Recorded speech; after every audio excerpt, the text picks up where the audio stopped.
जय हिंद दोस्तों, आज फिर से एक नए क्लास में स्वागत है जिसमें आज हम पढ़ने वाले हैं सेमेस्टर फर्स्ट का एमजेसी या एमएससी के रूप में। अगर साइकोलॉजी सब्जेक्ट को लिए हुए हैं तो आपके लिए क्लास बहुत ही महत्वपूर्ण होने वाला है, क्योंकि इसमें जो आज हम मॉडल सेट फिफ्थ का आज थर्ड क्लास करा रहे हैं, जो कि मॉडल सेट 5 का जो है वो थर्ड क्लास है। क्लास 1 में जो है हम टोटल 10 जो है वस्तुनिष्ठ क्वेश्चन करवाए, उसके बाद 2 जो है लघु उत्तरीय क्वेश्चन करवाए। इसके बाद क्लास 2 में हम करवाए 2 लघु उत्तरीय क्वेश्चन और फिर 1 जो है दीर्घ उत्तरीय क्वेश्चन। इसके बाद आज जो है इस क्लास में हम पढ़ने वाले हैं टोटल 2 जो है वो दीर्घ उत्तरीय क्वेश्चन, जो कि आपके एग्जाम से बहुत ही रिलेटेड है, जो कि टीएमबीयू में जो है वो एग्जाम जो है अभी चल रहा है और उसके बाद 11 मार्च से एलएनएमयू में एग्जाम चालू है। इसलिए आप लोग क्लास को अंत तक जरूर कीजिए।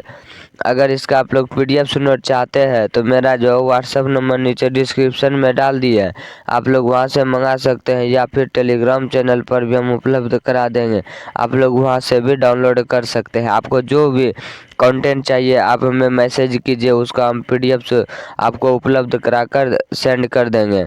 तो चलिए अब क्लास को शुरू करते हैं। इसमें जो है पहला क्वेश्चन जो है वो 2 नंबर, भूलने के कारणों की व्याख्या कीजिए। तो भूलने के क्या कारण है उसी को व्याख्या करने के लिए कहा जा रहा है। तो भूलना जो है स्मृति की एक स्वाभाविक प्रक्रिया है। तो भूलना क्या है, तो स्मृति की एक स्वाभाविक प्रक्रिया है जिसमें जो है व्यक्ति पूर्व में सीखी गई या संग्रहित जानकारी को पुनः स्मरण करने में असमर्थ हो जाता है। तो भूलना क्या है, तो भूलना एक स्मृति की स्वाभाविक प्रक्रिया है जिसमें व्यक्ति पूर्व में सीखी गई या संग्रहित जानकारी को पुनः स्मरण करने में असमर्थ हो जाता है। इसके कई कारण होते हैं। तो भूलने के जो है कई कारण होते हैं। इसमें प्रमुख कारणों में से एक अभ्यास की कमी है। तो प्रमुख कारणों में से एक क्या है, तो अभ्यास की कमी। यदि किसी जानकारी का नियमित अभ्यास या पुनरावृत्ति नहीं की जाती तो वह धीरे धीरे स्मृति से लुप्त हो जाती है। जो भी है, अगर किसी भी जानकारी को नियमित अभ्यास या पुनरावृत्ति नहीं की जाती है तो वह जो है धीरे धीरे स्मृति से गायब होने लगता है और वह बातें भूल जाते हैं। तो समय बीतने के बाद स्मृति जो है चिन्ह कमजोर पड़ जाते हैं। समय बीतने के बाद जो स्मृति की जो चिन्ह है वह कमजोर पड़ जाते हैं, जिससे भूलने की संभावना बढ़ जाती है, और जिससे भूलने की जो संभावना है वह बढ़ जाती है।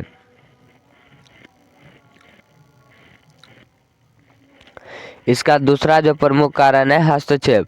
तो दूसरा इसमें प्रमुख है हस्तक्षेप, जिसमें नई या पुरानी सूचनाएं एक दूसरे में बाधा उत्पन्न करती है। जिसमें जो है वो नई या पुरानी सूचनाएं एक दूसरे में बाधा उत्पन्न करती है। जब नई जानकारी पुरानी जानकारी को दबा देती है तो उसे आगामी हस्तक्षेप कहा जाता है। जब नई जानकारी पुरानी जानकारी को दबा देती है तो उसे क्या कहा जाता है, तो आयामी हस्तक्षेप कहा जाता है। और जब पुरानी जानकारी नई जानकारी के स्मरण में बाधा बनती है तो उसे पश्चगामी हस्तक्षेप कहते हैं। जब जो है नई जानकारी पुरानी जानकारी को दबा देती है तो उसे आगामी हस्तक्षेप कहता है। जब पुरानी जानकारी को नई जानकारी के स्मरण में बाधा बनती है तो उसे पश्चगामी हस्तक्षेप कहते हैं। इसके अलावा ध्यान की कमी भी भूलने का एक महत्वपूर्ण कारण है। इसके अलावा जो है ध्यान की कमी भी जो है भूलने का एक महत्वपूर्ण कारण है। यदि सीखते समय व्यक्ति का ध्यान केंद्रित नहीं होता तो जानकारी ठीक से स्मृति में संग्रहित नहीं हो पाती है। सीखते समय जो है व्यक्ति का ध्यान सही से केंद्रित नहीं होता तो जानकारी जो है ठीक से स्मृति में संग्रहित नहीं हो पाती है।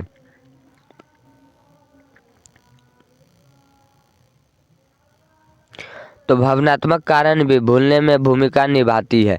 इसके नेक्स्ट पॉइंट जो है कि भावनात्मक कारण भी जो है भूलने में भूमिका निभाती है।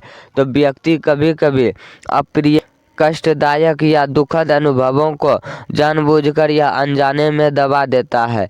तो भावनात्मक कारण जो है वो भूलने में भी भूमिका निभाते हैं, क्योंकि व्यक्ति जो है कभी कभी अप्रिय, कष्टदायक या दुखद अनुभवों को जानबूझकर या अनजाने में दबा देता है, जिसे जो है दमन कहा जाता है। जिसे क्या कहा जाता है, तो दमन।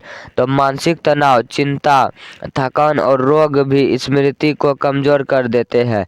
तो मानसिक तनाव जो है वह चिंता चिंता, थकान और रोग को भी जो है स्मृति में कमजोर कर सकते हैं। तो जिससे भूलने की जो है पुनरावृत्ति बढ़ जाती है, जिससे भूलने की प्रवृत्ति बढ़ जाती है। इस प्रकार भूलना कई मानसिक, भावनात्मक और परिस्थितिजन्य चरणों से उत्पन्न होता है। इस प्रकार जो है भूलना कई मानसिक, भावनात्मक और परिस्थितिजन्य कारणों से उत्पन्न होता है। अगर इसका आप लोग PDF सुनना चाहते हैं तो मेरा व्हाट्सएप नंबर नीचे डिस्क्रिप्शन में दिया गया, आप लोग वहां से मंगा सकते हैं, या फिर टेलीग्राम चैनल पर भी हम उपलब्ध करा दिए, आप लोग वहां से भी डाउनलोड कर सकते हैं।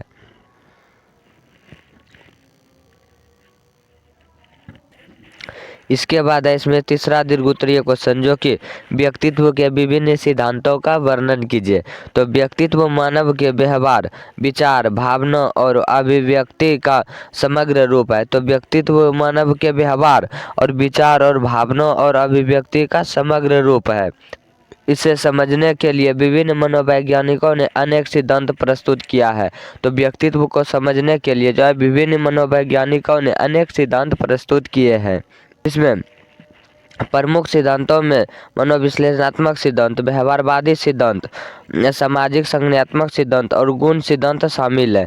तो जिसमें प्रमुख क्या क्या सिद्धांत शामिल है, तो मनोविश्लेषणात्मक सिद्धांत, तो व्यवहारवादी सिद्धांत, सामाजिक संज्ञानात्मक सिद्धांत और गुण सिद्धांत शामिल है। इसके बाद चलिए देखते हैं मनोविश्लेषणात्मक सिद्धांत। तो मनोविश्लेषणात्मक सिद्धांत का प्रतिपादन किसने किया, तो सिगमंड फ्रायड ने किया। तो उसके अनुसार व्यक्तित्व का निर्माण अचेतन मन, जैविक प्रवृत्तियों और बाल्यकाल के अनुभवों से होता है। तो मनोविश्लेषणात्मक सिद्धांत का प्रतिपादन किसने किया, तो सिगमंड फ्रायड ने। तो उसके अनुसार जो है व्यक्तित्व का निर्माण अचेतन मन, जैविक प्रवृत्तियों और बाल्यकाल के अनुभवों से होता है। उन्होंने व्यक्तित्व की संरचना को ईड, ईगो और सुपर ईगो के रूप में समझाया तथा माना कि इन तीनों के संतुलन से ही स्वास्थ्य व्यक्तित्व का विकास होता है। तो फ्रायड के अनुसार जो बताया कि व्यक्तित्व का निर्माण अचेतन मन, जैविक प्रवृत्तियों और बाल्यकाल के अनुभवों से होता है। तो उन्होंने व्यक्तित्व के संरचना को ईड, ईगो जो ID होता है और ईगो और सुपर ईगो के रूप में समझाया तथा माना कि इन तीनों के संतुलन से ही स्वास्थ्य व्यक्तित्व का विकास होता है। इसके बाद है व्यवहारवादी सिद्धांत। जो व्यवहारवादी सिद्धांत के अनुसार व्यक्तित्व का विकास सीखने की प्रक्रिया और पर्यावरणीय प्रभावों के कारण होता है। तो व्यवहारवादी सिद्धांत के अनुसार जो है व्यक्तित्व का विकास सीखने की प्रक्रिया और पर्यावरणीय प्रभावों के कारण होता है। इस सिद्धांत के समर्थक मानते हैं कि व्यक्तित्व का व्यवहार जो है उसके अनुभवों, पुरस्कारों और दंड से प्रभावित होकर विकसित होता है। तो उस व्यवहारवादी में क्या माना जाता है, तो व्यवहारवादी के अनुसार जो है व्यक्तित्व का विकास सीखने की प्रक्रिया और पर्यावरणीय प्रभावों के कारण होता है। इस सिद्धांत के समर्थक मानते हैं कि व्यक्तित्व का विकास जो उसके अनुभवों और पुरस्कारों और दंड से प्रभावित होकर ही विकसित होता है।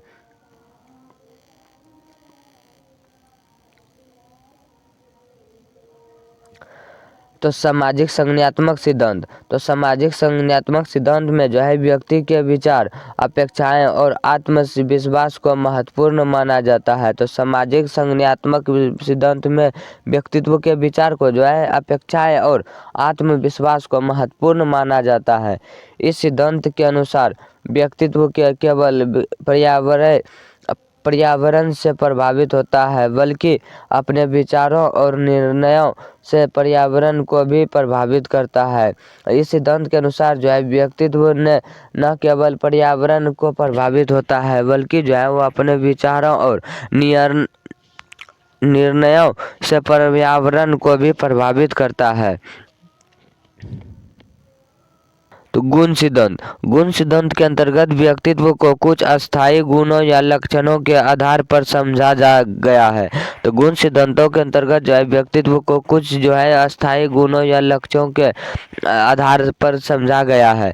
तो बिग 5 फैक्टर सिद्धांत इसी प्रमुख उदाहरण है। तो बिग 5 फैक्टर सिद्धांत जो है इसी का प्रमुख उदाहरण है, यह गुण सिद्धांत का है, जिसमें जो है व्यक्तित्व को 5 प्रमुख आयामों बहुमुखता, सहमतता, कर्तव्यनिष्ठ, भावनात्मक स्थिरता और अनुभव के प्रति खुलापन के आधार पर समझाया जाता है।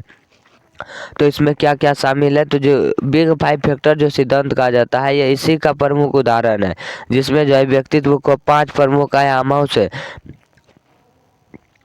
समझाया जाता है, जिसमें पहला जो है वो बहिर्मुखता, दूसरा है सहमतता, तीसरा है कर्तव्य निष्ठा, चौथा है भावनात्मक स्थिरता और फिर है अनुभवों के प्रति खुलापन के आधार पर जो है समझाया जाता है। इस प्रकार विभिन्न सिद्धांतों व्यक्तित्व को अलग अलग दृष्टिकोणों में समझने में सहायता करते हैं। इस प्रकार जो है विभिन्न सिद्धांतों को व्यक्तित्व को अलग अलग दृष्टिकोणों से समझने में सहायता करते हैं। आई होप आप लोग को क्लास पसंद आया होगा। अगर पसंद आया है तो लाइक करें, अन्यथा डिसलाइक भी कर सकते हैं, क्योंकि मुझे पता चलेगा कि पसंद आया या नहीं। अगर आप लोग क्लास को अंत तक कीजिएगा तभी आप लोग का फ़ायदा है। ऐसे में आप जाने और आपका काम जाने। मेरा काम है क्लास कराना, तो आपको मैं क्लास कंटिन्यू कराता रहूँगा। इसलिए आप लोग अगर इसका PDF नोट चाहते हैं, मेरा जो व्हाट्सएप नंबर नीचे डिस्क्रिप्शन में दिया गया है, आप लोग बेझिझक हमसे मंगा सकते हैं, या फिर टेलीग्राम चैनल पर भी उपलब्ध करा दिए हैं, आप लोग वहां से भी डाउनलोड कर सकते हैं। तब तक के लिए जय हिंद, मिलते हैं अगले क्लास में।